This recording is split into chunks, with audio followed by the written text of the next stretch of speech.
When my wife opened the envelope in front of her, she had no idea it was the end of her life, and I just smiled. But for now, let me start from the beginning. I never meant to find it. That thought keeps looping in my head, playing on repeat like some cruel joke the universe decided to pull at my expense. I wasn't snooping. I wasn't suspicious. Hell, I had no reason to be. But fate has a twisted sense of humor. It was just another Wednesday evening. I was stretched out on the couch, half watching some documentary on Netflix while mindlessly scrolling through my phone.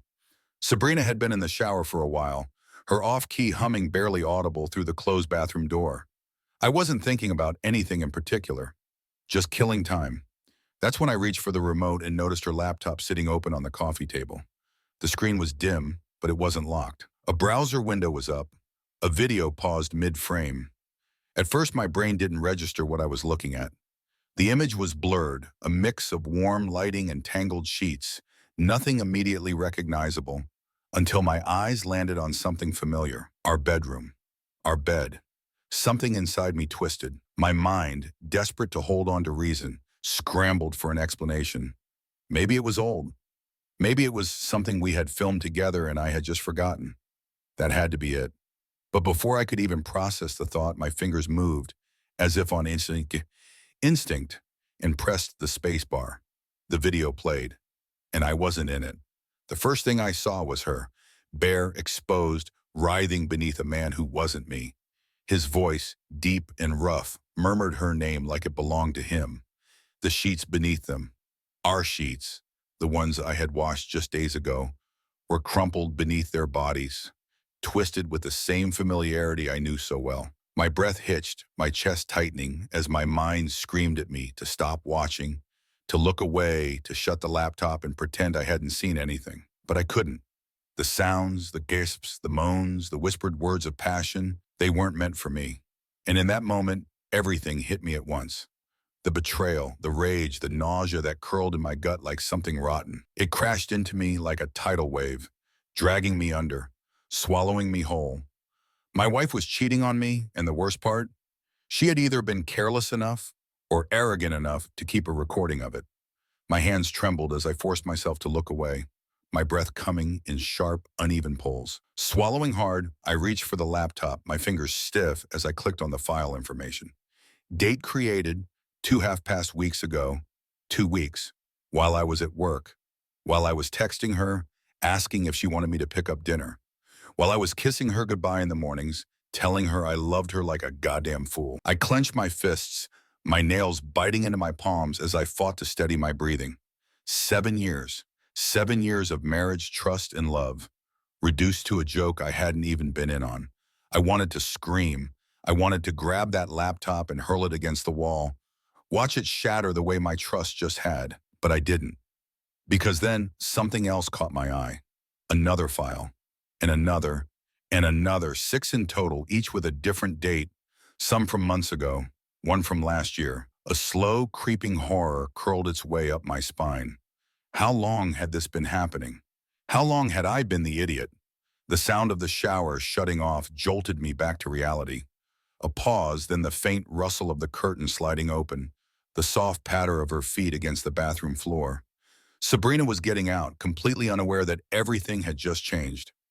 My heartbeat pounded against my ribs, my hands curled into tight fists. She had no idea her secret had been exposed, no idea what was about to happen next. And in that moment, I knew I had to bury it.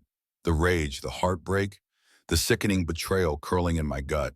It had to disappear, at least on the surface, because if she saw even a flicker of what I was feeling, she'd know something was wrong. And I couldn't let that happen. Not yet. She walked into the living room, a towel wrapped around her body, damp strands of hair clinging to her shoulders. Her lips curled into a lazy smile as she stretched, her movements slow and cat-like. "Hey, babe," she murmured, her voice warm, familiar. "Miss me?" The words hit me like a slap. How many times had she said that before? How many nights had she come home, slipped into our bed, kissed me goodnight, while still carrying the scent of another man on her skin? My jaw tightened, teeth clenching so hard it ached. But I smiled. "Yeah," I said, forcing my voice to stay even.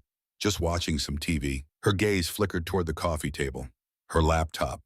I caught it, the tiniest flicker of hesitation before she casually walked over and shut the laptop. She had no idea. "Long day?" she asked as she passed by, ruffling my hair like she always did. I nearly flinched. She had no right to touch me. Not after what I had seen, not after what she had done.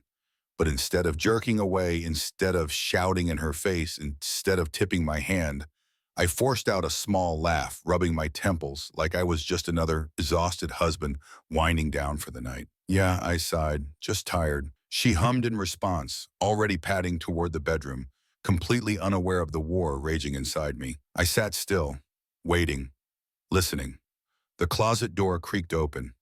She was distracted, shuffling through clothes, picking out pajamas. That was my moment. I grabbed my phone and, as quickly and quietly as possible, snapped photos of her laptop screen. Evidence.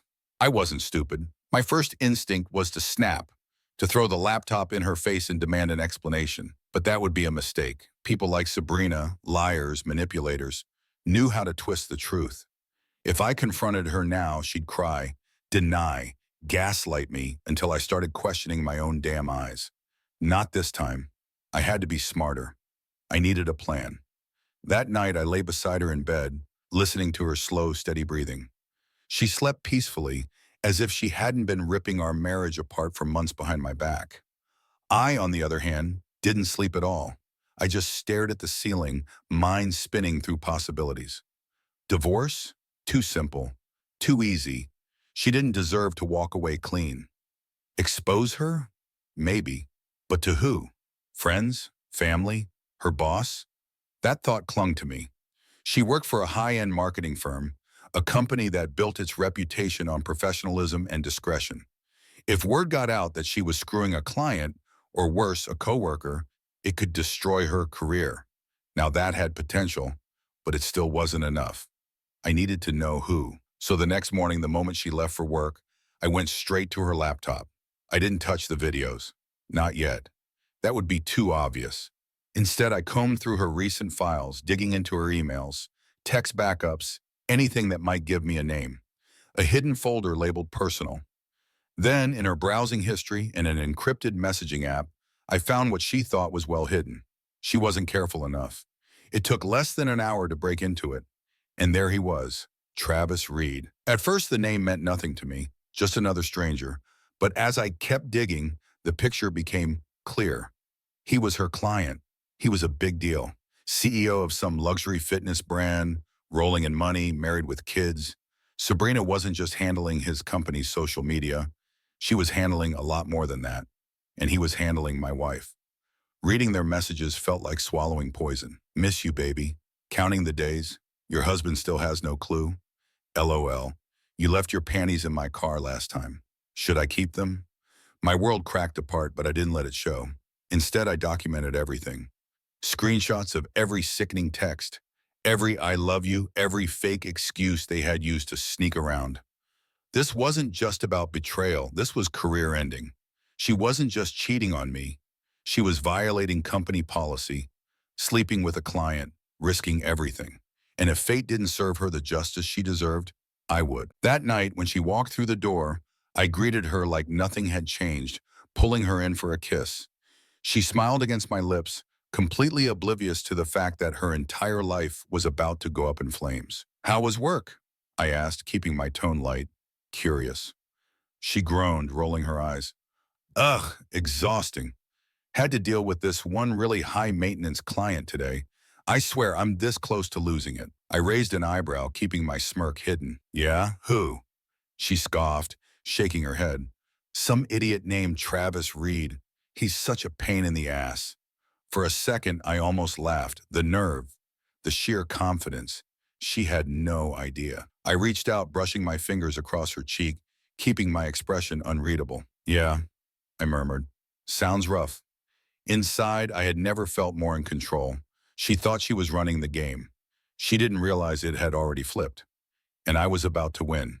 The thing about people who think they've gotten away with something, they get sloppy. They start taking risks. Sabrina had no clue that every word she spoke, every casual lie she tossed my way, was just more rope for the noose she was tying around her own neck. The longer I pretended to be the devoted, clueless husband, the more reckless she became. A last-minute client dinner she hadn't mentioned, a work meeting that somehow wasn't on her calendar. The night she came home freshly showered after supposedly grabbing drinks with coworkers. Then the mistake that sealed it, a text meant for him. Sent to me instead. Wish I could be in your arms right now. I hate sneaking around. I nearly laughed out loud. You hate sneaking around? Good. You're going to hate what happens next even more. The plan was falling into place, but I wasn't going to waste my energy on a loud, messy explosion of anger. That was too easy, too emotional. This needed precision, a clean hit, a quiet, calculated takedown. That was the goal. No screaming, no dramatic confrontations. Just cold, surgical precision. And thanks to Sabrina's recklessness, I had everything I needed. This wasn't just about her cheating. She hadn't just betrayed me. She had sabotaged herself. Her affair wasn't just personal. It was professional suicide. So I dug deeper into Travis Reed. Not just some random fling, but a man with just as much to lose as she did. Married to a woman with deep ties in philanthropy, the kind of reputation built on family values and integrity. And from everything I could find, she had no idea her husband was screwing my wife. That changed quickly. It took one email, one anonymous account. Subject, your husband and Sabrina. You deserve the truth.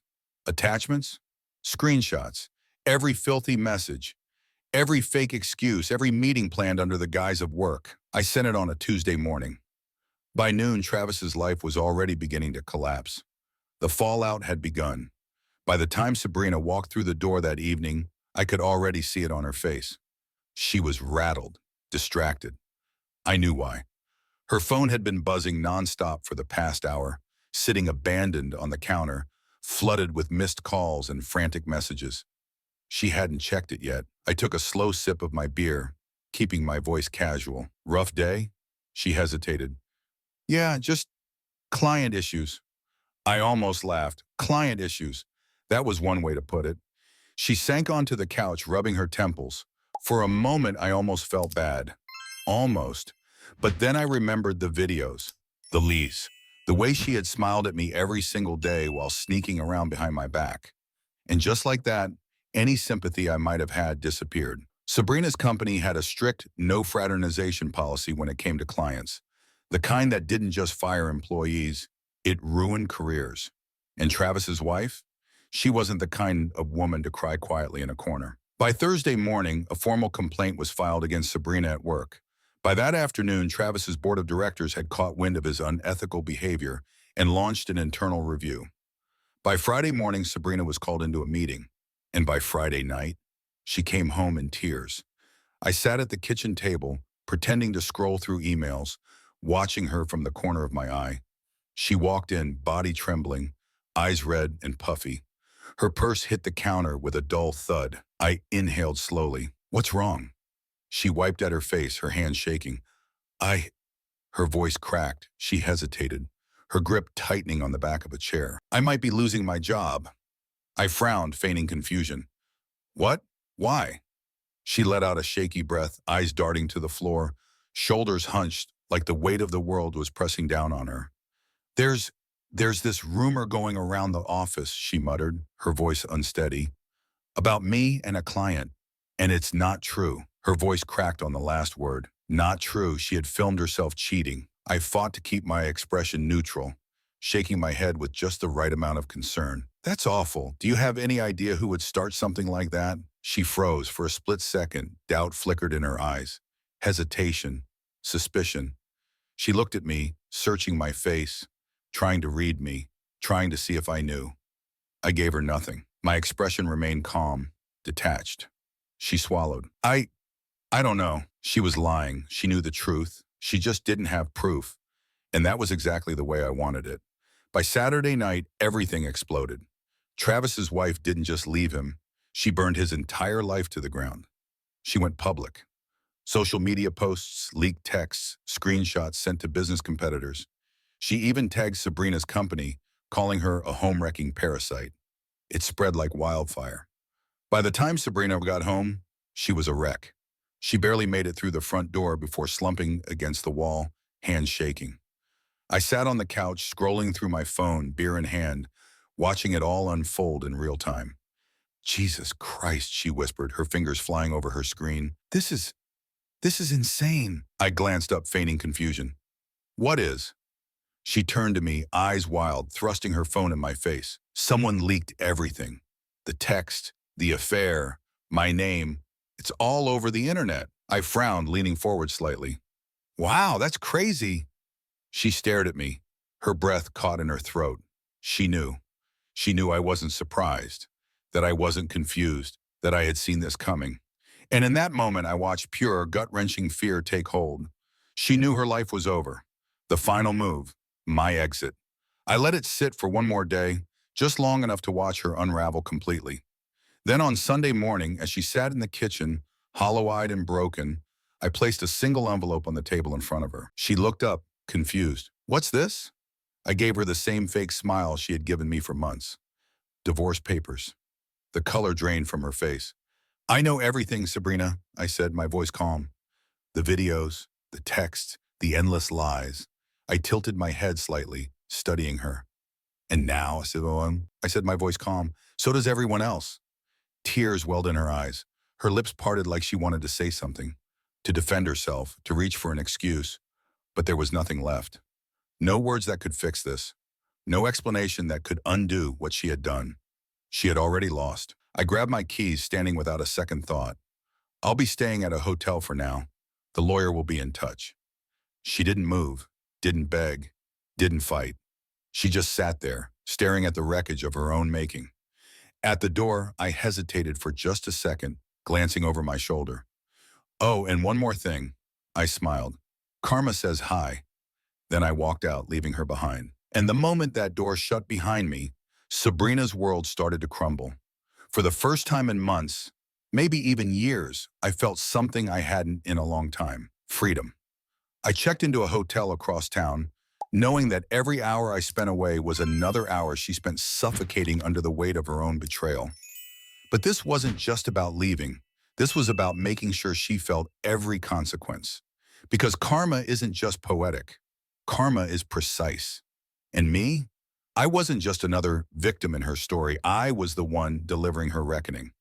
By Tuesday morning, the real damage had begun. My lawyer, Eric Dawson, was a ruthless professional, the kind of man who didn't just win, he demolished his opponents. The second I handed him the evidence, he got to work. We filed for divorce on the grounds of adultery and sought a financial settlement that would leave Sabrina in ruins. She had no idea what was coming. While she had been busy tearing our marriage apart, I had been making sure she wouldn't walk away unscathed.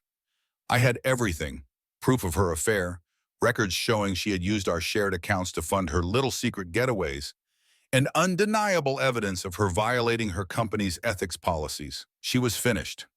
The best part? She didn't even see it coming. Her job? Gone. By Thursday, the inevitable happened. Sabrina was fired. The internal investigation didn't take long, not when Travis's wife had already set the entire industry against them. Sabrina's company had no choice but to cut her loose, citing ethical violations and improper conduct with the client. Her reputation? Destroyed. And Travis? He didn't just lose his marriage. His board of directors forced him out of his own company. Apparently, screwing your brand manager while promoting a family-friendly fitness empire wasn't the smartest business move. By the end of the week, Travis's finances took a serious hit. His wife had filed for divorce and was coming for half of everything. But it was clear from the way she weaponized social media, she wasn't stopping until she had burned his entire life to the ground. I couldn't have planned it better myself. Karma had its own momentum, and I just sat back and watched it unfold. By Saturday, Sabrina's messages started coming in. Ryan, please, we need to talk. Ryan, you don't have to do this. We can fix this. I lost my job. I lost everything. You've made your point. Just talk to me. Please. I didn't respond. I let her sit in the silence, let her feel the weight of what she had lost. But I wasn't finished yet. Not until there was absolutely nothing left. The final blow was swift and devastating. Her home, her money, her future, gone. The divorce process moved fast, and with Sabrina unemployed and legally at fault, my lawyer pushed for a settlement that would leave her with nothing. We fought for the house. She had nowhere else to go. No alimony, no safety net. She was officially jobless, but that wasn't my concern. Every dollar she had spent on her affair, hotels, gifts, vacations, was accounted for, and we made sure she was on the hook for all of it. By the time the paperwork was finalized, Sabrina was left with nothing. She couldn't afford to keep the house, couldn't find a decent place to rent, and couldn't even pay her own legal fees. She was drowning, and I was standing on the shore, watching her sink. A week later, the inevitable happened. My phone rang. Sabrina. I let it go to voicemail. It rang again, and again. Finally, on the third call, I picked up. Her voice was shaky. Ryan, please. I didn't say a word. I just listened. I know I messed up, she whispered, voice barely holding together. I know I don't deserve anything from you, but I don't know what to do. I don't have anywhere to come. Her breath hitched, a choked sob escaping before she could stop it. Please, she begged, voice breaking. Just talk to me. I leaned back, closed my eyes, and savored the sound of her falling apart. She never saw this coming, never even considered the possibility that she wouldn't get away with it. In her mind, I was supposed to fade into the background, disappear quietly, let her walk away with everything intact. She was wrong. I took a slow breath, steady and deliberate, then spoke the last words I would ever say to her. You did this to yourself. Click, I hung up, blocked her number, and just like that, Sabrina Walker ceased to exist in my world. The divorce wrapped up faster than I expected. In record time, actually. I kept the house, got my finances back under control, but more than anything, I got my freedom. Sabrina, on the other hand, she wasn't so lucky. She ended up crashing with a distant cousin, the only family member willing to take her in. Word was she had taken a job waiting tables at some generic chain restaurant, barely scraping by. A far cry from the polished corporate life she once flaunted. She went from high-powered marketing executive to absolutely nothing. And me? I was already moving forward. One morning, my lawyer called with the final paperwork. It's done, he said. Officially. I stood in my doorway, staring out at the world. Yeah, I murmured. It is. And then I closed the door. On Sabrina, on the past, on the pain. I stepped into my new life, lighter than I had felt in years, knowing I had won. Because in the end, I didn't have to destroy her. She did that all on her own. Karma just made sure she felt every second of it. I have selected 2 more videos that I think you will enjoy. Don't forget to subscribe to the channel. It helps us a lot.